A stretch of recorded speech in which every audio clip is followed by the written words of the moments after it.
Thank you all. And I was asking Amber in the back, who should I thank for who's in charge of all this? And she said Amanda Lefevre. So let's thank Amanda Lefevre for putting us all together. We certainly appreciate it. We want to thank Governor Beshear, the entire Team Kentucky Energy and Environment Cabinet. We also want to thank the Environmental Institute, Christine Lee Brown, Dr. Ted Smith, Lauren Anderson, Dr. Sean McGreevy, for inviting us to be a part of this panel. And we certainly believe what we're doing, the Ohio River Basin Protection and Restoration Report, aligns well with the environment, the intersection of the environment, public health, and strong economies. And that's what we're here to talk about. A really exciting project. My name is Dr. Chris Lorentz. I'm a professor of biological sciences at Thomas More University in Northern Kentucky. I'm also director of our biology field station. And for today, I'm also wearing the hat of chair of the Ohio River Basin Alliance, along with my colleagues. We've been working together for the past 3 or 4 years on developing a broad basin-wide plan to protect and restore the waterways of the Ohio River Basin. And it's a very exciting time, a very hopeful time, and perhaps a very historic time. As my colleague Jordan says, this is a once-in-a-lifetime, once-in-a-generation opportunity for the people of Kentucky and the 30 million people throughout our basin. And one of the reasons why it's hopeful and historic are these two people on the screen. Representative Morgan McGarvey from your home state of Kentucky, Louisville's District Number 3, and Representative Aaron Houchin from Indiana's Southeast District, District Number 9, are the co-chairs of what's called the Ohio River Basin Congressional Caucus. So these two co-chairs couldn't be more eager, enthusiastic, and energetic to help us restore and protect the waterways of the Ohio River Basin. In fact, they're so eager that in December they introduced a bill, or wrote a bill, called the Ohio River Restoration Program Act. Raise your hand if you heard of the Ohio River Restoration Program Act. A few of us. So one of our goals today is to make sure we all know about the Ohio River Restoration Program Act, because we're going to need all of you to help us push this bill forward with a number of co-sponsors through the House, ultimately to the Senate, and eventually bring overdue federal investments to Kentucky and throughout the Ohio River Basin.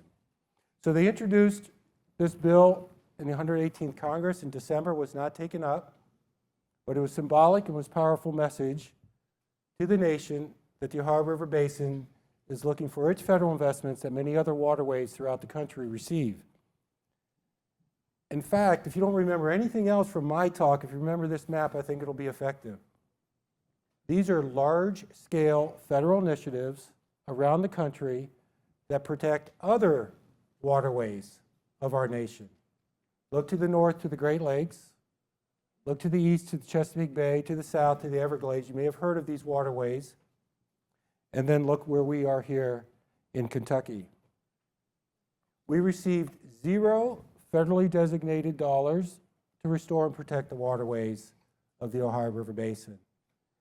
That's what Representatives Morgan McGarvey, Representative Aaron Houchin are aiming to correct, and that's what we here are also working towards. And again, we're going to need your help and others throughout the basin to accomplish this goal. And that's why the Ohio River Basin was formed. As I mentioned, I'm chair of this alliance. The alliance was formed in 2009 at the request of the U.S. Army Corps of Engineers, the U.S. EPA, and ORSANCO, the Ohio River Valley Water Sanitation Commission. They came together and were scratching their heads like we did on why we're not getting the federal investments in our region, like the Great Lakes and elsewhere. And they realized that there's no organization in the country advocating for the Ohio River Basin solely. There's no organization in the country looking at this holistic unit, the Ohio River Basin. It's a large, broad-based unit, covers 204,000 square miles, 30 million people, parts of 15 states. Yet no one was looking at the basin as a whole. And so that's what the Alliance has been trying to do over the past 15 years, is unify, form one voice, or community of voices to protect and restore the waterways of this basin, including Kentucky. In fact, 97% of Kentucky drains into the Ohio River. It has 90,000 plus miles, the largest number of miles within the basin of the 300,000 plus stream miles come from Kentucky. The Ohio River Basin Congressional Co-Chair is from Louisville, Kentucky. And I'm proud to say that all 6 House of Representatives are in the caucus, the only state within our basin that has all of their House of Representative elected officials in the basin, or in the caucus. So much leadership from the Commonwealth of Kentucky. In addition to trying to develop a sense of community in this large geographic area, we started identifying the benefits, the values, and there's many. We carry more commerce in the inland waterways of the basin than all the Great Lakes combined. We have clean, abundant source of water for most people within the basin. We have outdoor, world-class nature-based recreation throughout the basin. We have water that supports the blue economy, about which we heard earlier. We have the highest biodiversity of aquatic systems in the country and in the world here in our backyard. So lots of benefits, lots of value that you all know about the waterways of Kentucky and the waterways of this entire basin. However, the flip side is we have lots of challenges and threats. This is a map of the basin, with all the red being the impaired waters of our basin. Like I said, we have about 300,000 stream miles throughout our basin. We're a very water-rich part of the world, and roughly 44% of our streams are impaired for a number of reasons. So we identified the values and benefits, and we also don't shy away from the challenges and threats. And because of those two, we have something worth protecting, and we have something challenging those benefits. We reached out to our colleagues here at the panel, folks working on the ground on water-related issues, to begin to develop a case statement to justify the request for federal investments from DC in our backyard. So I'm joined today by Jordan Lebekin, Senior Director for Ohio River Restoration with the National Wildlife Federation. I'm joined by Nick Hart, Water Policy Director with Kentucky Waterways Alliance, the most respected authoritative voice on all things water in the state of Kentucky. And I'm here with the Executive Director of the Ohio Riverway, Flores Clevenger, who, among other things, the Ohio Riverway got a section of the Ohio River deemed a national water trail, putting us on the nation's attention. So together, we've been working the past 3.5 years on making that case statement on why we need federal investments in our backyard, much like other parts of the country. And we recruited Jordan because of his experience elsewhere that he can talk about. And we recruited Ted Smith at the Environmental Institute. So between the Ohio River Basin Alliance, the National Wildlife Federation, and the Environmental Institute, we put together a case statement, a restoration and protection report, healthy waters, healthy economies, healthy communities, that we hope will convince Congress to make the needed federal investments in our region. And here to elaborate more on that report, that case statement, is Jordan Lebekin. Great, thank you, Chris. Again, Jordan Lebekin, I'm Senior Director for Ohio River Restoration at the National Wildlife Federation. And I'm going to talk about the restoration plan. Before I do, I want to thank Chris, the Ohio River Basin Alliance, Kentucky Waterways Alliance, Ohio River Way, the Christina Lee Brown Environment Institute, all the state agencies, all the people on the ground. I think Christina Lee Brown said it best this morning. We all care, we all love these resources, these waters, these communities, the recreation, and probably we all do what we do because of that love, because of that passion, because of that commitment. And what we're here to talk about today, we would never be where we are without the combined efforts for all the folks in the room, on the stage, and many, many more around this 14-state region. I'm here to talk about two things. I'd like to give you a quick update on the plan, a little bit on the process. I know process, we won't go too much into process, but I just want to say a big difference, and I cut my teeth at NWF, the mic's on, cut my teeth at NWF for the last 20-some years working on our Great Lakes program, and as Chris mentioned and you saw on the map, those other ecosystem restoration efforts came from arduous collaborative work, bringing together all sorts of stakeholders. In the case of the Great Lakes, it was President George W. Bush who signed an executive order in 2004. He named the Great Lakes a resource of national significance. He put together a one-year planning process under the leadership of EPA Secretary Michael Leavitt, and that pulled together over 1,500 stakeholders who in 1 year in 2005 crafted a plan. That plan was delivered to Congress that led to the Great Lakes Restoration Initiative, which was funded under President Obama's first term. And ever since then, there's been bipartisan support for multi-million-dollar funding to restore and protect the Great Lakes. And we are looking to do that as well as other ecosystems around the country, like in the Chesapeake. You saw the Everglades, you saw the Gulf Coast, you saw Puget Sound. I would like to emphasize a major difference between the Great Lakes work, which we're often compared to, and the Ohio River Basin work, is there has not been a presidential executive order. There has not been top-down leadership with all the administrative funding and support and expertise.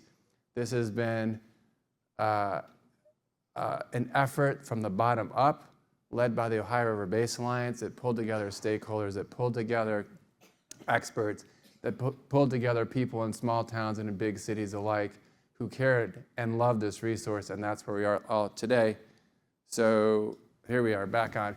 So really quickly, the plan came out in June. It was about a 4-year process. I'll tell you about the process in a bit. But the upshot is, the number one thing that plan calls for is increased funding. It's to support local work, state work, tribal nations, of which I'll talk about in a second, all the good work being done. The issue is not that the work isn't being done, it's just that we need to do more of it, more quickly and at scale, so we can make more progress at confronting some of these legacy, vexing, and ongoing problems, which we heard earlier today don't just affect the environment, they affect our health, they affect our recreational access and opportunities. So number one, and you can see these 4 bullet points, I'm not going to read them, but it all comes down to an increased, substantial, robust, multi-year federal investment that would help be a catalyst for more of the good work already happening, to clean up toxic pollution, to help modernize and update water infrastructure, to help deal with legacy mine pollutants and other legacy contaminants, to help reduce farm runoff. Because what the plan does is 2 things. It recognizes, it chronicles, and lists some of the ongoing problems that are region-wide, but it also acknowledges we have manageable solutions. We know how to do this work. Many people in this room are already doing this work, but more money, more resources, more green energy in the tank, so to speak, will get us going a longer way, a farther way. So increasing federal investment, increasing coordination, opening an office of Ohio River Basin, much like you have the Office of the Great Lakes, that could oversee this. Again, this is a 14-state region. There are 2 federally recognized tribal nations in the basin and over 40 tribal nations that have historic and ancestral ties to these homelands. All these stakeholders, all these people, all these groups are important. Increased coordination, and lastly, increased technical assistance, because we want to make sure, as we've heard at some points throughout the morning, we know that not every community is equally burdened by pollution, environmental harm. We want to make sure that perhaps people who haven't been at the table, who haven't had access to funds, and who really need help now, that they have access to those resources and those programs. So a little about the process. There was Guy Cove. Okay, so we're in Kentucky, so you probably know Guy Cove. I think this is a University of Kentucky project, actually. Really quickly, let's go back to what this was. Okay, this was Guy Cove, obviously 2007.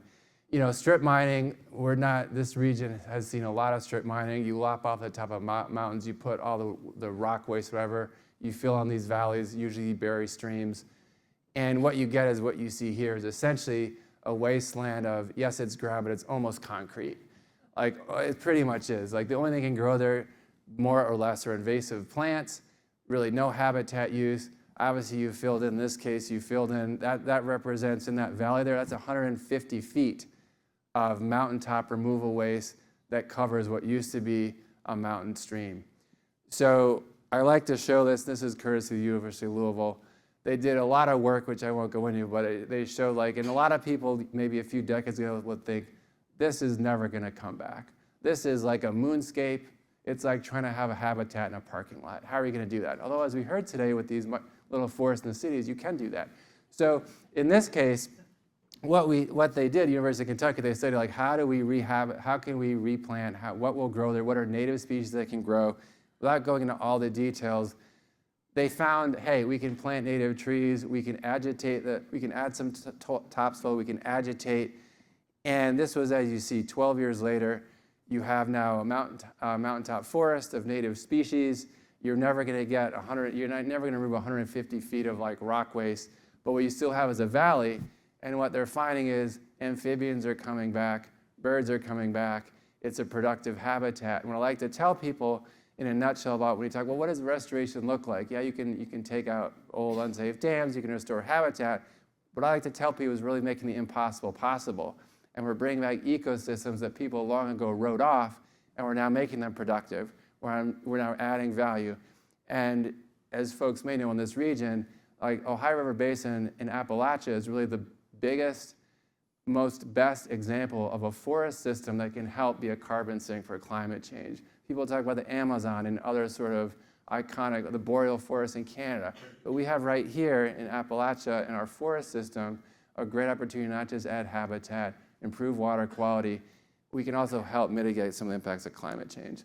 Really quickly, again, I want to thank our co-sponsors on this, Ohio River Basin Alliance, University of Louisville Environment Institute. When we wrote this plan, and I'll take 30 seconds, when we came on board and I talked to Chris and his colleagues at Ohio River Basin Alliance, I said, I think we need to do 3 things. And the first part, I think no one would argue with. Technical expertise, ground the plan in science. Let's get the people in the room who need to be in the room. Let's make sure we have the science right. We put together a work group of over 100 plus people. These are all volunteers who had day jobs from NGOs, academia, state and federal agencies, the utility sector, businesses who came together and said, yeah, this is worthwhile. We'll chip in. Number 2, I mentioned tribal nations. You know, we have dozens of tribal nations, and these are their historic homelands. We have the Seneca Nation of Indians in New York, the Eastern Band of Cherokee Indians in North Carolina. They still have land holdings as reservations, and this is their home. Let's make sure we are communicating with our tribal partners, and as sovereign nations, respect that sovereignty. And number 3, community input. I think we heard it a lot with the data center conversation, but it could be applicable to almost any environmental issue. You know, let's make sure we're not making decisions for communities on their behalf. Let's make sure they're at the table. And as a few days ago in Louisville, there was the Confluence Summit with many partners you see today, and Chief Glenna J. Wallace from the Eastern Shawnee Tribe of Oklahoma was a keynote presenter. And one of her key points she made, which may sound familiar to folks who have ever been in organizing spaces, nothing about us without us. Meaning, don't make decisions for people unless you invite them to be participatory and have that agency and decision-making power. So really quickly, those are the 3 components. If you think of a braid and the 3 strands of a braid woven together, each of those components have moved at different points. And the very, very near future, we'll be coming to that final plan. The last thing I'll say is that plan, the technical component of that plan was released for public comment in June. There was a 60-day public comment period. We had over 985 unique comments, which for those in the agency space, which are most of you, we were a little overwhelmed, and we're still grappling with those, but we are endeavoring to address all those. But overwhelmingly positive, overwhelmingly community supportive, and we're really excited that in the coming weeks we'll have that final plan. And that has already, as Chris mentioned, set the stage for really exciting, really historic, and really once-in-a-generation opportunity, which is pretty much based off not just like other geographic programs, but the 2 legislators that Chris mentioned, they had been given drafts of the report. They were following what we were doing. So it's a really nice story about how this is coming together in a very cooperative, collaborative manner to do something wonderful for the millions of people in this region. With that, I'm going to pass it over to Nick. Thank you, Jordan. And now we have Nick Hart from the Kentucky Waterways Alliance, Water Policy Director. And Nick, Michael Washburn, Executive Director at KWA, and others in his team represent what this project's about, the collaboration. So KWA, like I said, is doing lots of groundwork in the state of Kentucky, well-known, well-respected, and what's in it for them? Why should they join our effort when they have plenty on their plate right here in our backyard? Well, they see that Kentucky can be stronger when the Ohio River Basin is stronger. They see that this is all connected. That's not a state issue. It's not a sub-basin issue.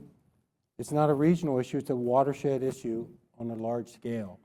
And so very early on, Michael, Nick, and their team came aboard and has been one of our strongest collaborators throughout this effort. Thank you, Nick. Appreciate it, Chris. Thank you so much. And I appreciate that outstanding compliment earlier. I would say Department of Water and everyone who works here in the Basin Coordination Program, I think that you're amazing. I don't think that Kentucky Waterways Alliance could do the same work without you, without such supporting partners, which is really what I'm here to contribute to this conversation. If you're not familiar with Kentucky Waterways Alliance, we're a community member supported nonprofit solely focused on water throughout the entire state. We work in a space for protecting, restoring, and celebrating Kentucky waterways. And like many of the partners across the Ohio River Basin, like us, we understand that our water and our missions are all connected, and it's connecting through clean water that really gives us our purpose. And that kind of brings us to our motto at Kentucky Waterways Alliance, that Kentucky is water. And if we take the opportunity to realize that, we'll realize that water is truly our commonwealth. You all know this. It supports our farmers, it supports our families, it supports our industries. It makes us who we are, and it supports us throughout our way of life. And I will say that people outside the state also recognize that. If you were paying attention during the data center conversation, people are coming here to Kentucky. They're coming here to farm. They're coming here to build data centers. They're coming here to manufacture. I was recently in Frankfurt at a committee meeting for the one of the environmental committees, and I was hearing from all of the farming association groups, whether it's chicken, cattle, wheat. People see us as a water-rich state, and we've got to start taking that seriously. Kentucky has, the last 650 miles of the Ohio River, and if you remember the impaired stream map that Chris showed us earlier, all that water is coming to us. We're going to be affected both within our state with that water quality, but from other states. And so wanted to use some of the work that KWA does to highlight the work that's being done across the basin by numerous organizations, not just KWA, but plenty of our partners. And so we've got our work separated here into kind of our understanding of how we see our work, protection, restoring, and celebrating Kentucky's cultural and natural heritage. So want to point out first off our work with GIS, and especially in the Green River. We use this as a tool to help community members identify and reduce pollution sources. We have a specific project right now focusing on tires, waterway tires, but we've also done this through discharges. With federal support through the Basin Restoration Act, this will provide additional tools for community members and the tools that are necessary to continue monitoring so we can ensure that we have consistent water protections and water quality throughout the rest of the state. We do a lot of work in restoring. It's where a lot of our efforts at. We work with partners to remove aging and unsafe dams. It's a part of our big work. We've done that in the Cumberland River this year, the Green River, as well as on the Elkhorn. While many of these structures served purposes at one time, right now they're just blocking fish passage, they're degrading our water quality, and in many cases they're presenting serious safety risks to human health, especially for people recreating on water. But removing them, we return natural flows, we improve habitat, and we're reconnecting communities with their waterways. And just by boosting these ecosystems a little bit, we're boosting recreation, we're attracting tourism, and really building healthier and stronger economies. Some of our more underlooked work, which I know there's a lot of people here also who work for non-point source pollution, is our work in the Red River Basin as well as the Redbird River Basin. We have a septic assistance program where we go in and we help families repair and in many cases install their first septic system, really removing those biological contaminants, bacteria, nutrients from their water and their communities. And really by doing this is what we're giving families and communities the infrastructure to maintain clean water for generations to come. Lastly, I want to talk about is our celebration. Really, this is celebrating and lifting up our cultural heritage through Kentucky. Some of probably the most important work that we do, building that community, creating advocates. And the way I always like to think about this, if you all know Hal Herring, who's an investigative conservation journalist, he has a quote, you can't love something you don't know, and you can't know something you don't learn. So we use these opportunities to create water quality advocates. Our events like the Red River Fest, our Commonwealth Splash cleanups, where we bring people to the rivers and we actually let them get their boots wet, picking up trash, removing tires, and then more recently, our River Cowboys mini documentary. And it reminds us as Kentuckians that this water helps us build pride, create connections with one another, and really build the next generation of stewardship leaders. And so these are many examples of the challenges that we face at a local level, but just like our water, we know it's not just contained to Kentucky, it's not contained to us, that water is going to move. The Restoration Act is going to unite hundreds of organizations just like us throughout Kentucky, but Indiana, Ohio, Tennessee, Illinois, West Virginia, and it really helps us unite underneath one coordinated effort that's science-based, provides multiple years of funding, will help us do monitoring, flood resilience, pollution reduction, and it's a generational investment. Not just in clean water, but in communities, in job training, in resilient ecosystems. And so just taking you back to my slide of our motto, right? Because Kentucky is water, if we lift up water and we have thriving waters, we're gonna have a thriving future. And so I wanted to end with that because I think our next speaker, Forrest, with the Ohio River Way, can really give you an incredible vision of what a community coming together over a united, shared vision across a large concept can do to lifting up both our economic as well as our waterway futures. Thank you so much, Nick. My name is Forrest Clevenger, and I'm with the Ohio River Way, as they've said.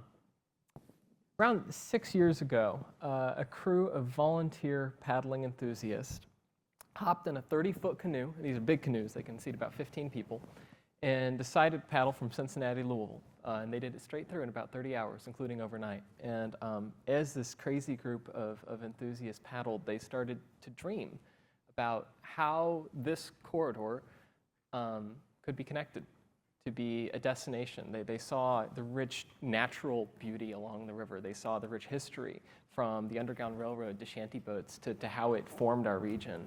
And then they saw the culture of these small rural river towns and thought about how to connect that.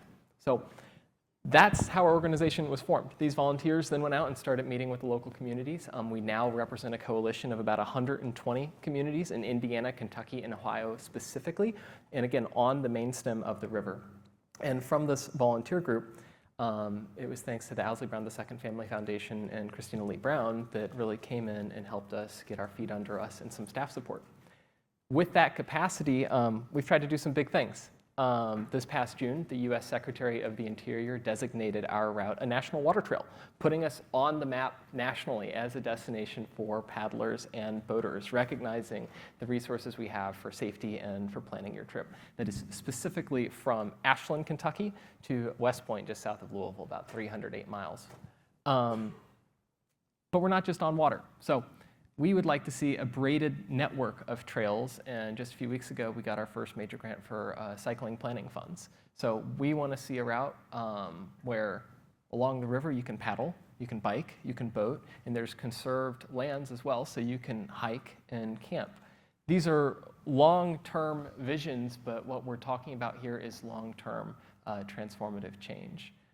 Huge part of that as well is branding and marketing the corridor. There's a lot that is already there that people don't know about. So on your tables, there are a few copies of our travel guide. This is the second edition we've done, and you can find this in 93 state parks in Indiana, Kentucky, and Ohio, 18 interstate welcome centers. So we're both infrastructure and we're branding.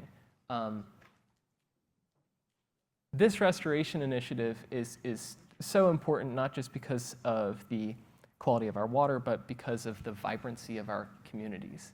And we could talk about the dollars of economic impact, but really what I think we're talking about is a sense of life, right?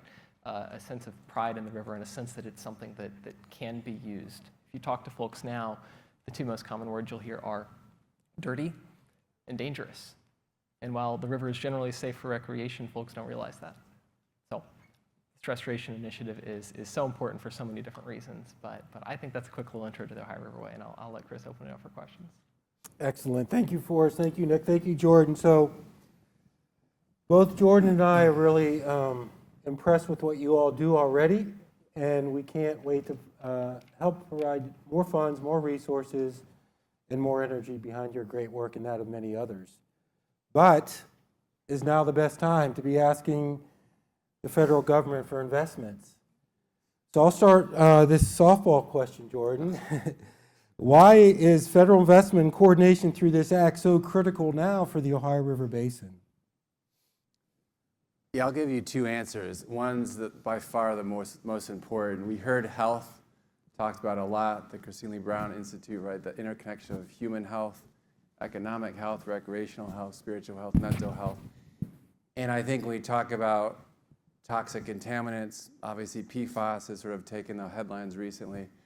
Like, this is first and foremost a human health issue, a community health issue. And when you don't have clean water, or if you have contaminated clean water, there's really not a lot you can worry about. And so I think, why now? It's sort of like when Martin Luther King Jr. wrote, like, why we can't wait.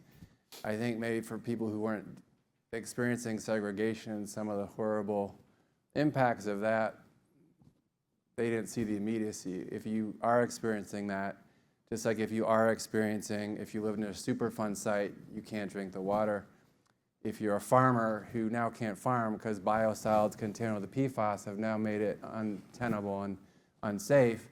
If you live in Asheville, where I just was, which they're still recovering, they will decades from now, from Hurricane Helene and all the flooding impacts, I think when you look at those horrific impacts, like, we can't wait because there's an immediacy now, there's an urgency now, and there's a real humanitarian need to act now. I would say if people are just going to look at numbers, I'll give you a financial argument, and that is because all the issues we're talking about today, from toxic cleanup to water infrastructure, farm conservation, habitat restoration, all these issues are only going to cost more the longer we wait. I don't think we needed an election to tell us about inflation. We know some of these projects are big, bold, especially when you deal with toxic cleanup issues. You're talking about multi-million-dollar or multi-billion-dollar projects. The cost is not going down on those. So from both a humanitarian standpoint, but also a fiscal standpoint, I think it makes sense both for the environment and the economy, because the longer we wait, the longer we kick the can down the road, it's just going to create more harm on a personal and community level and economic level, but also a financial level. And I would just say, pragmatically speaking, I'll throw a third reason in, is you did see that great photo of bipartisan cooperation. We don't hear a lot about that these days in DC, but I think when we have that, we should really embrace that, support that, and do everything we can in our power to make sure that that goes. So, excellent. So along those bipartisan topic, I wonder if Nick and Forrest, can you echo those comments or share your experiences in how the constituents with whom you work, your stakeholders, and the people that you meet, really politics is not part of the equation. Would you agree? I would, well, politics is a huge part of the equation, but can it be something that remains not divisive? So We're a bit of a traveling troupe together. We've been together at quite a few events, and at one a few weeks ago with Louisville Public Media, members of the audience simply did not believe we could make progress on an issue like this in today's climate. And the lines we've been repeating over and over is that clean water is not partisan. Neither is outdoor recreation. From hook and bullet to hike and bike, the outdoors is something loved and cherished by all, and we've seen that both with the Explore Act and the Biden administration and the Great American Outdoors Act and the Trump administration. These are common priorities if we let them be, right? And it cannot be just liberal or conservative. In particular, it cannot be just liberal because if you look at a map of the basin, it's predominantly conservative members of Congress, right? So I do think we can make progress on this, but I think it might be one of the only issues of our time where we can. I like what Forrest said, and if we can let this be nonpartisan, I would argue to say that it is.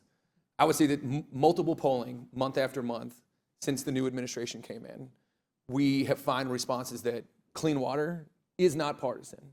The environment generally is not partisan. Strong environmental protections is not partisan. Yes, there are more people in some other groups, and you'll hear messaging from different people, but the communications and the people who are out there who are professionals weighing these questions are saying, this is not partisan at all. And so the best part is, and I said I'd argue, you're right, let's not make it partisan, right? So. Excellent, great to hear. And certainly clean water's not partisan, outdoor recreation's not partisan, and economic opportunities is generally well received. Can any of you elaborate on the economic opportunities that will stem from an ecological restoration plan for the basin? I got one thing to add to that, and I realize I forgot my slides earlier. I don't know if I can pop these up. So anyways, that's what those canoes look like. Kentucky Ohio River Regional Recreation Authority. So in 2024, Representative Ken Fleming and the Kentucky House introduced legislation to create the Kentucky Ohio River Regional Recreation Authority, modeled after a similar authority in the Appalachian region. It is charged with establishing, maintaining, and promoting land and water trails. This passed the same year it was introduced, and all the General Assembly really did was create a framework, right? And they said if the counties want to be a part of this, they have to go pass resolutions to join, and it'll take 11 of them saying they want to participate for the authority to exist. Within 2 months of the legislation's effective date, we had all 25 Kentucky counties pass resolutions through their fiscal courts to join and participate in this authority, which is currently unfunded, but we hope that changes in the upcoming budget cycle. Local communities get the economic potential here, right? That's why there is this energy here. And this authority not only is there for folks to collaborate on these regional projects using the resources that are there, it is also positioning Kentucky to help accept as much of the funding from this restoration initiative as possible. And not necessarily the restoration funding, but I don't know if we've spoken to this yet. The draft bill in Congress would fund not only efforts related to clean water and ecological restoration, but also flooding mitigation and recreational infrastructure, right? So this new authority in Kentucky is just one part of that, of trying to position our state to take in as much of these federal funds as possible for the benefit of our communities' economies. Thank you. Can I add one thing? Sure. Yeah, I'd like to add actually 3 things, but they'll be quick. I think we know from other ecosystems across the country that every dollar spent, it's one of the best returns on the dollar you can make. When you invest in conservation, when you invest in clean water, in the Great Lakes, the investments to the Great Lakes, which are now in the billions of dollars over the last 15 plus years, for every $1 spent to restore and protect the Great Lakes, so the exact kind of things that Forrest just mentioned, like dam removal, habitat restoration, farm conservation, toxic cleanup, for every $1 invested by the federal government, we're producing at least $3 of up to $4 of economic return from increased recreation, increased tax base, increased home values. So there's like you can quantify that. But also number 2, I would say, there is an entire restoration economy that encompasses, from engineers to landscape architects to biologists, ecologists to excavators, to the folks like you all in the room who enforce, who monitor, who data and research universities. And that restoration economy is huge. And number three, it's needed more than ever. When we did our listening sessions, the two most important things that came up was, stop new pollution. We don't want to see the next PFAS. We don't want to see the next toxic pollution. I will make a caveat that the restoration plan we're talking about is non-regulatory. It's a pure funding investment. But the two most important things people said was that, number one, no more new pollution. And number two, we want jobs that are created by these big investments to go to local communities. We heard this in urban cities. We heard it in rural communities. We heard it with tribal communities.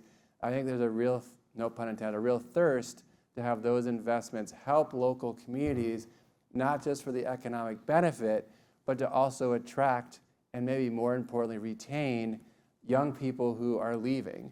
And I think the restoration economy in the Ohio River Basin, Midwest, Appalachia, it's, we can see like the New River Gorge. We can see like this region, as was mentioned earlier, tremendous biodiversity, tremendous recreational value, tremendous quality of life.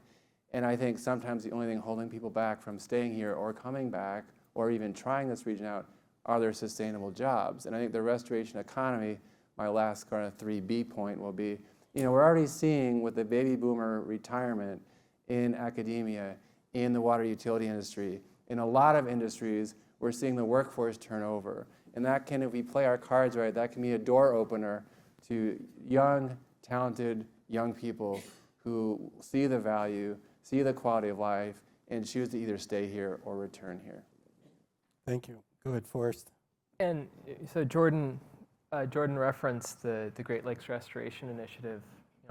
Our organization is interstate, and we work with these Appalachian river towns, both in Kentucky and in Ohio. And in Ohio, they get it, right? They've seen that transformation up on Lake Erie, and the state's now preparing for that same transformation on its southern coast, is how they're now branding it. And Governor DeWine actually recently invested $152 million into 19 small Appalachian communities' riverfronts for redevelopment. And we just got funding for bikeway planning to connect all of them, right? Excellent. So this work over the past 3 years, we're already starting to bear fruit. We see the benefits of working together, state by state, region by region. And I wonder, Nick, if you could elaborate on just the number of moving parts, whether it's state, regional, local governments, nonprofits, industries, either what roles do they play in this project, in working with DC and in establishing policies, or even just in the potential implementation, all the different moving parts. Could you enlighten us or elaborate on how this could work? For sure. And I would say that's kind of a role that KWA has done from the beginning, I feel like, in this project, is bring voices together to provide input. And when it comes to a local level, I think that is the most important part, that organizations like NGOs, KWA, Ohio Riverway can lift up issues that they're hearing from either their membership, from communities who are asking them for help, or from their residents they live next door to. Like, for instance, right now, I probably get 3 or 4 phone calls from organizations who are having very large industrial footprints come into small communities that either don't have the infrastructure to support them, or that understand that putting a new couple thousand square foot warehouse next to their small creek, I think the most recent one was like a greasy creek, is gonna flood them out, right? And they do not know how to navigate these processes. So locally, we've got to ensure that we're lifting up those voices of the lived experience, but then also the local experts who know what the issues are, who know where funding could best be used, who know where planning can best be used. I would ask from state partners, I used to work for local government, that one of the things that I think that we did the best was collecting those concerns, planning them, and looking for resources. And I feel like that's the role when we come to a much larger zone, and that's the role that I think we find ourselves playing at KWA, is what are we hearing from communities? Where can we find resources? How can we help people plan? How can we help them implement for themselves within their own community? And then last, on a federal level, and I believe that kind of these are iterative, even though I say local, we need to lift up these voices. State needs to organize and plan. I feel like you also need to lift up voices. And to the federal government, we need to let them know, like, we need you to fund. That is what they are best at doing, right? That's why they're stuck right now in a budget argument, right? How are they going to fund what is going to be implemented in our states and in our communities and across the board. And I think that's a conversation I've heard, at least from Representative McGarvey and Houchins, that is one of the best things that they do. Thank you. We're going to rely on that expertise moving forward. And Jordan, can you walk us through some of the technical steps from where we are now with this draft legislation on where we may be if this gets moved through Congress and eventually an office set up? Even I am a little, just not quite 100% sure on how all the steps are going to take place.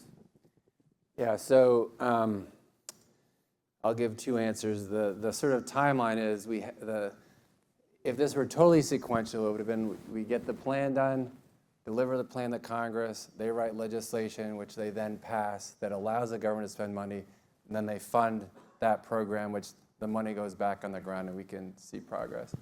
You know, some of this has been having somewhat in parallel, meaning the legislation started to get drafted as the plan was being finished. But in terms of like how it works in Congress and how the bill is structured, it's modeled primarily after the Great Lakes Restoration Initiative and a few other ecosystem restoration efforts. My colleague Ross, who directs our legislative affairs team, likes to say they took the best out of everything and made the Ohio River bill the best. I think that's the case. We'll just think it is. But what it does, it creates an office within the EPA to be the conductor, as you will. Obviously, there are a lot of federal agencies, the Army Corps, EPA, Fish and Wildlife, Park Service, you know, that can play a really important role. And the issue is, how do we bring to bear the resources of the federal government, the expertise, in a coordinated, efficient, and effective program?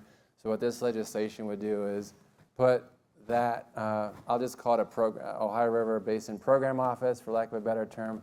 That office would reside in the EPA, and much like the Great Lakes and other EP-led geographic programs, they would coordinate and marshal the resources of all the federal family.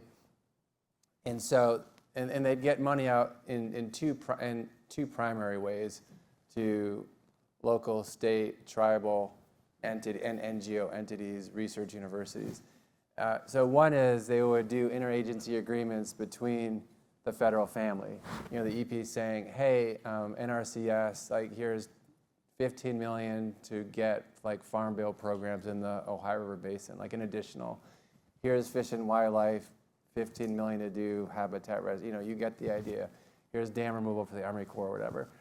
You know, and that would be like interagency agreements with the federal family. And they would also, part two would be put out competitive grants, whereas local communities, NGOs, and other partners could put together proposals to compete for grants.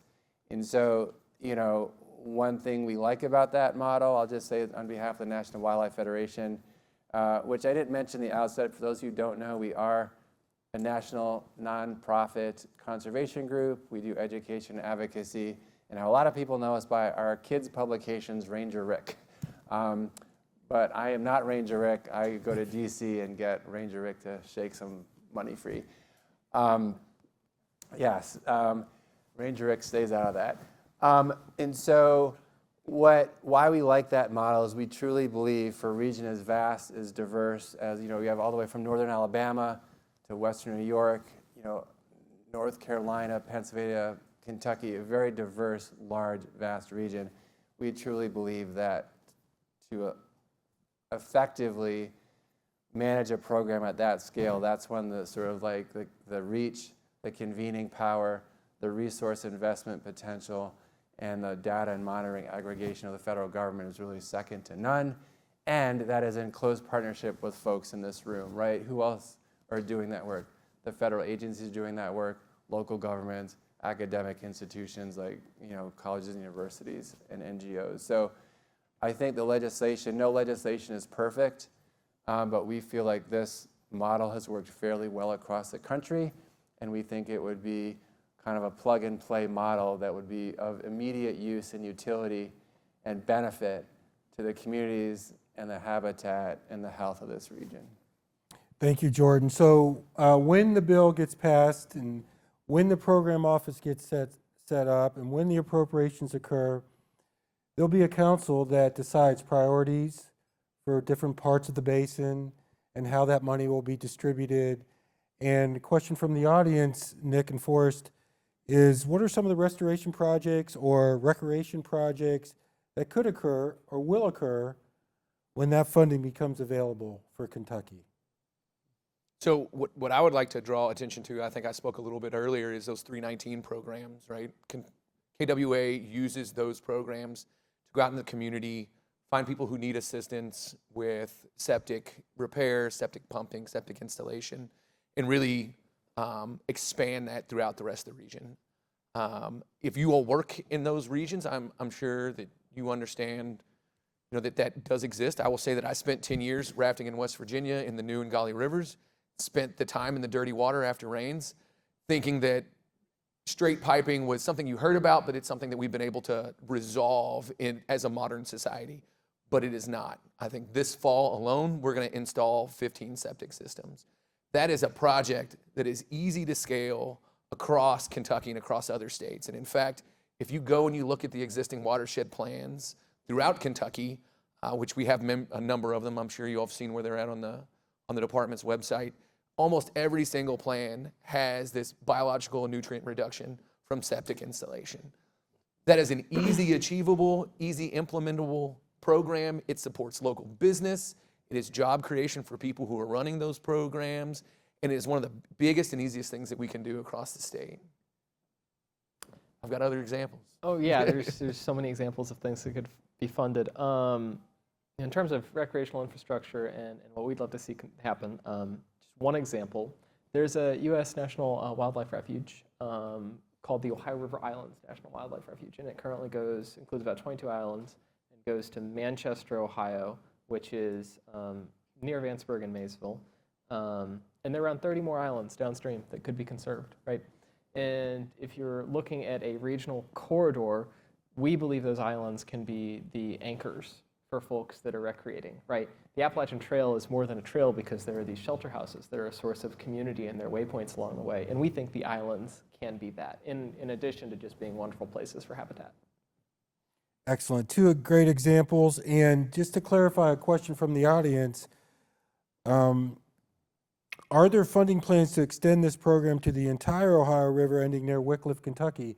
This program extends to the entire basin, 204,000 square miles. You may be referring to Ohio Riverways National Water Trail, which is about 307, 310 miles, and they get peppered all the time. We want to be part of that. We want to go upstream, downstream, and if I could predict, I think the entire main stem of the river will want to join your efforts and keep you busy for a while, Forrest. It had to take a while, Chris. Another question is, how can citizens get involved, Nick? One of the things I always say is join your local organization who's focused on this. I'm more than happy to have you as a member of Kentucky Waterways Alliance. Go on a paddling trip with Ohio River Way, right? Support the work that KRC does. Get involved in a local community organization. For instance, one organization that we've recently started working with, we have a tire mapping project that we're doing on the Green River, where we're asking residents to participate in a science project to go out and drop pins on tires in waterways. So we can map out where tires are, but then also use that information to create a risk model of what is tire habitat, and then hopefully eventually track back where are tires coming from that are getting in the waterways. One of the groups that we're working with are Friends of the Green River Lake. They host a cleanup every single year. And I will say these cleanup efforts are efforts that are going to be supported by the acts, by the funding that will come through the act. For instance, I'm thinking of another program out in Great Lakes that's working on bank stabilization and planting cypress trees. And I would ask how many of you have gone out to Western Kentucky and seen the swamps in the Clarks River Refuge and seen the huge cypress trees, right? And know that those things exist here. And while that's a unique kind of natural wonder that we have there, we're losing so much sediment from barge traffic up and down the land between the lakes and Lake Barkley and Kentucky Lake, along the Cumberland River and the Tennessee rivers, that sediment is washing downstream. It's not helping out habitat. And we can honestly just have a nicer time there if we use those trees to beautify our environment and our experience on the river. Thank you, thank you. And for more specifically to this particular act, if you do speak to your elected officials in Kentucky, particularly the House of Representatives, thank them for their support of this act, the Ohio River Basin Congressional Caucus. As I mentioned, all the reps in Kentucky are part of the caucus, the only state within the basin that has all their reps as part of the caucus. And we're moving over to the Senate side. We're starting to see support among the senators. We're looking for an R and a D who have indicated that they may want to co-sponsor the Senate version of this bill. So the elected officials will certainly listen to their constituents. So thank them for their support with the caucus and encourage them to support and co-sponsor the act.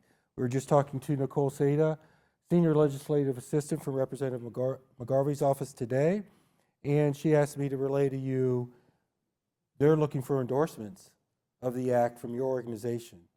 So whether you're governmental, nonprofit, individuals, they're looking for endorsements and support for this legislation. So if you're able to do that with your organization, please consider doing so. And that will segue into our closing thoughts. We have a group of experts in this room, guys. We have a group of leaders in this room, people who share your passion and love for water-related issues. What message would you like to leave with them? What message would you like to leave with policymakers, industry leaders about why this act matters and why they should join our efforts if they haven't already done so? Jordan, you want to start? Sure, I'll just say two things. One I alluded to in your first question, please speak up. You guys are all wonderful messengers and stewards and active in helping restore and protect the natural resources of Kentucky. You have powerful stories to tell. So I would say number two, and it's piggybacking on what you just said, please don't be shy in sharing those stories. When we went to Washington, D.C., when the Great Lakes program was first getting going, we do something every year, which is we do a booklet of like stories, like a wetland restoration, a farm conservation, toxic cleanup site. And what we heard from lawmakers is people always tell us when they want money, when they get the money, we don't hear from them again. And what we've done every year is go back to D.C., back to D.C., back to C, with the good work being done on local levels and local communities to show that these are good investments that are producing results. I could pretty much pick everyone in this room. I've heard like easily a dozen today. I've been taking notes on exactly the kind of powerful, compelling, concrete stories that lawmakers need to hear, that media need to hear, that really the community needs to hear, because we have solutions. It's time to use them, because the longer we wait, they're going to get worse and more expensive. So if you'd like to, we're chronicling those. We have a whole list. And if you don't want to do it yourself, if I give you my card, you give me your card, we are chronicling those. We will be doing this for the next several years. We need to tell those stories in Kentucky, in Ohio, in West Virginia, and everywhere. We'd love your help to do that. So if you're interested, let me know, because we'd like to work with you on telling those stories. Hey, Nick. I will go to, I think what Jordan said earlier, and now, like the time is now. If you remember looking at the map, Kentucky was the least red in that impaired river map, right? We're never going to start from a better position to start recovering and repairing rivers in our system. The next thing I would say is that this act connects so many of the different efforts that are going on in separate groups and coalitions across the state. I work on a flood resilience coalition in eastern Kentucky. I'm working with a group that's looking to do conservation funding. And then I was on a phone call last week about trying to find funding for doing work that builds community assets around rivers in towns to draw citizens, to draw business. This act connects each one of those things. It gives us funding for conservation, flood resilience, infrastructure, and community development all in one. And this is the key effort that would solve many of those problems and help out in that area. Close this out for us. You're standing between us and happy hour. That's some pressure, Chris. I could say one thing. I'd say go see the river, right? So, I mean, you would be welcome to paddle with us. So I mentioned our trip at the beginning, beginning with Cincinnati, Louisville. This coming May, we're going to do 480 miles from Huntington to Evansville, straight through. I know Brian Storrs is going to be joining us from the Division of Water, as well as some students from right here on this campus from Blueprint, Kentucky. We have a great partnership with them. But when you go out on the river, really changes things for you. You see the majesty of it, and you see that it is a humbling, dare say, religious body of water to experience. So please do go out and enjoy it and see this beauty squarely in the heartlands of America. this initiative would bring change right here at home in the heartlands of America. So thank you. Excellent. In addition to thanking our panel and thanking you for listening, I'll close with one last question. How many of you have heard of the Ohio River Restoration Program Act? Excellent. Very good. Thank you all, and we look forward to the rest of the conference. Thank you.